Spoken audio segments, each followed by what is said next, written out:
ଚମ୍ପାବାଇ ରାଣୀ ମହୁମାଛି ଚମ୍ପାବାଇ ସବୁ କଳାକାର ମାଷ୍ଟର ରାଣୀ ଚମ୍ପାବାଇ ଆଉ ଏ ବିକ୍ରମ ମହାନ୍ତି ଅନ୍ଧ ଭଳି ବିଶ୍ୱାସ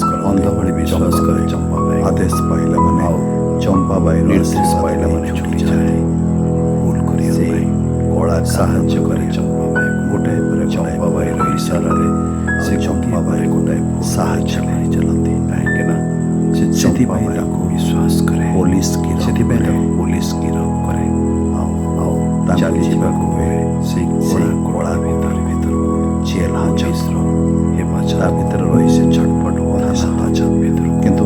ବୁଝିପାରନ୍ତିନି ତାଙ୍କ ଭୁଲ କୋଉଠି ରହିଲା ଛଟପଟ ହୁଏ କାହିଁକି ସେ ବୁଝିପାରେନି ତା ଭାଇ ରହିଲା କୋଉ ବିଶ୍ୱାସ କର ଏ ହେଉଛନ୍ତି ଆଡଭୋକେଟ ସବ୍ୟସାଚିତ ଚମ୍ପାବାଇର ଆଉ ଜଣେ ଡାହାଣ ହାତ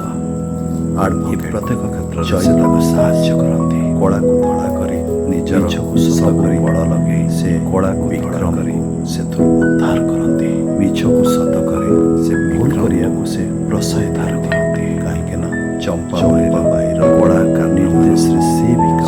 ଖେଳକୁ ସେ ସଫଳ କରନ୍ତି। ଜୟପ୍ରକାଶ ଦାସ